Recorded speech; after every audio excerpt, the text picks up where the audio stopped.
Está sendo velado neste momento o corpo da idosa que morreu intoxicada depois de comer uma torta de frango numa padaria na região da Pampulha, em Belo Horizonte. Lembra desse caso, né? 3 pessoas. Passou mais de um mês internada. A repórter Regiane Moreira, ao vivo com a gente, está acompanhando agora o velório, né? Uma tristeza. Ninguém imaginava que fosse acontecer isso. Um absurdo, uma história que é daquelas que é difícil da gente acreditar, né, Regiane? Boa tarde, bem-vindo ao BG. Oi, Laí, boa tarde para você também, a todos que nos acompanham. Difícil demais, nós torcemos muito pela recuperação da Cleusa. Eu agora há pouco estava conversando com um dos filhos dela, o Jorge, comentando sobre isso, né, da nossa torcida desde o primeiro dia, acompanhando os desfechos desse caso, e ele...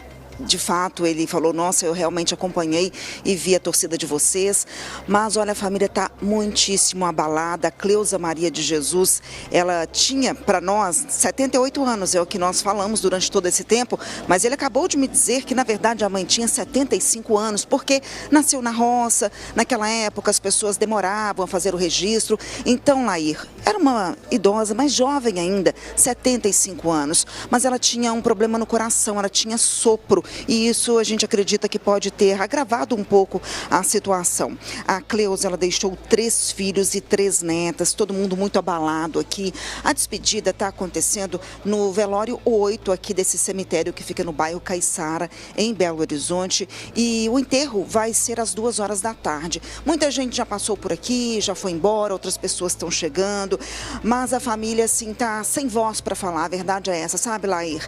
Vamos lembrar aqui que esse caso aconteceu no dia 22 de abril, foi quando a Cleusa e outras 2 pessoas foram internadas. A Cleusa, ela consumiu uma torta de frango que a própria sobrinha comprou numa padaria que fica em frente à casa dela, gente, no bairro Serrano, aqui em Belo Horizonte. Então essa sobrinha foi lá, junto com o namorado, compraram essa torta e foram saborear a torta na casa da Cleusa, que fica bem em frente, e pouco tempo depois, todos os 3 passaram muito mal, sentindo cólicas fortes, ânsia de vômito, e todos foram para os hospitais, deram a entrada já em estado grave, foram entubados, aquela história que a gente já contou aqui, muito triste. No caso da Cleusa, ela teve que passar por um procedimento traqueostomia, logo 2 semanas depois da internação. Depois ela enfrentou um quadro de pneumonia, uma infecção, além das complicações decorrentes de um AVC que ela sofreu no início do mês de maio agora.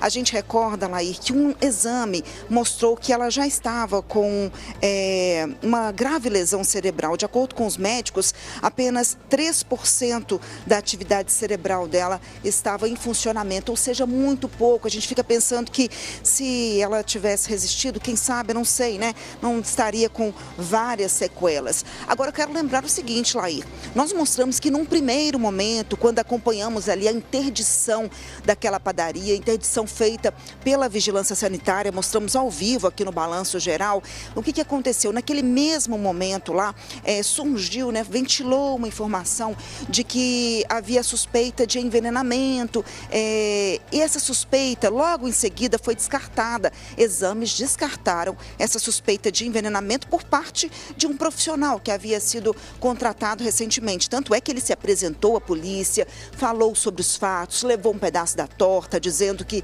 aquilo era um absurdo. Então, isso foi descartado pela polícia, descartado pelos exames. Depois veio essa suspeita de botulismo. Na verdade, os hospitais já trabalhavam com essa suspeita desde o primeiro momento, tanto é que existe um soro que é aplicado nas vítimas para tentar reverter esse quadro, já que é uma doença muito grave.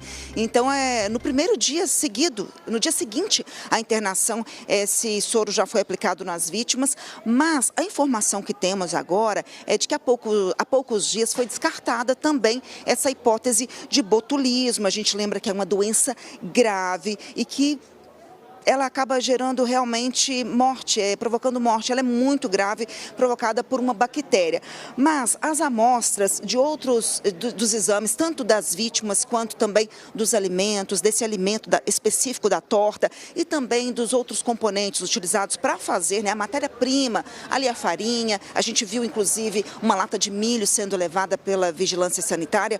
tudo isso também passou por análise e outros exames estão sendo feitos. Agora, qual é o laboratório que disse que não é botulismo? É o laboratório, é o Instituto Adolf Lutz, que é inclusive referência nacional nesse tipo de assunto, botulismo. Ele disse que não é botulismo. E aí a Secretaria de Estado de Saúde, a Polícia Civil, a Vigilância Sanitária, todos esses órgãos envolvidos passaram essa informação de que botulismo está descartado. Só que, Lair, eu trago uma informação nova que agora que eu conversei com esse filho, né, o Jorge, e ele disse que a família não vai dar entrevista nesse momento por orientação de um advogado. Por quê? Porque, segundo ele, os médicos não concordam com essa informação de que foi descartada a hipótese de botulismo. Segundo ele, todos os profissionais da saúde continuam tratando as vítimas como se estivessem com botulismo, tá? Então, essa é a versão da família que não concorda com esse laudo. Estão aguardando, claro, novos exames, porque a própria Secretaria de Estado de Saúde disse que novos exames estão sendo feitos porque eles não descartam a hipótese de ser um outro tipo de contaminação, enfim. Então, enquanto esses outros exames não chegam, a família está em silêncio, aguardando novas movimentações. A família está apreensiva e, por isso, decidiu não falar. As outras duas vítimas, a gente lembra que uma é a sobrinha da dona Cleusa, é a Fernanda de Aquino Moraes, de 23 anos, e a outra vítima, o namorado dela, José Vitor, de 24 anos. Os dois continuam internados no Hospital Felício Roxo, tá? A gente até falou aqui ontem que eles já saíram do coma, mas o hospital não passa informação de saúde, como sabemos. E a família aqui também está preferindo não comentar muito. Mas o Jorge me disse que uma prima está fazendo companhia lá às outras duas pessoas que estão internadas. Outros parentes me informaram que eles continuam, sim, fazendo fisioterapia, mas que o estado é ainda delicado. Portanto, essas são as informações aqui. A família que até o momento não concorda com esse laudo de que o botulismo foi descartado. Segundo a família, os médicos também não concordam com esse laudo do Instituto Adolf Lutz. E agora eles estão nesse momento de despedida, uma vez que às 2 horas da tarde o corpo da Cleusa será enterrado aqui nesse cemitério no bairro Caiçara. Momento de dor, Laíra. Eu vi agora há pouco uma neta, né?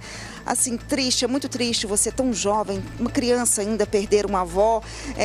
Nós sabemos a importância que os avós têm para as nossas vidas. Então, uma senhora com 75 anos, como ele bem disse, né? Que ela era mais jovem do que esperávamos, 75 anos, tinha ainda muitos anos pela frente se uma fatalidade dessa não tivesse acontecido. E a gente lembra aqui que essa padaria que fica no bairro Serrano, ela continua interditada, tá? Ela foi interditada assim que os fatos vieram à tona, até porque foi constatado que não havia um alvará sanitário, o que é obrigatório para todas as padarias, tem que ter esse alvará sanitário. E quando os técnicos foram lá na vigilância sanitária, perceberam também várias irregularidades, segundo eles, com relação a questões de higiene. Então, Laíra, agora é esperar para a gente acompanhar nessas investigações, esses novos laudos que ainda vão sair. A gente está aguardando porque podem ser outro tipo de intoxicação, segundo a Secretaria de Estado de Saúde, outro tipo de intoxicação, outro tipo qual é a gente não sabe, não faz ideia. E agora a gente fica por aqui com essa cena triste, né? Os parentes aqui nesse momento de despedida, de muita dor e também de esperança por parte dos outros dois que continuam internados. A gente espera que eles, por serem mais jovens, né, bem mais jovens, um 23, outro 24 anos, que eles consigam superar essa dor, essas sequelas, porque a gente sabe que se de fato não é o botulismo, que a gente sabe que é uma doença muito grave, mas se for um outro tipo de contaminação, é algo muito pesado, porque eles estão internados há mais de um mês, né, Laí?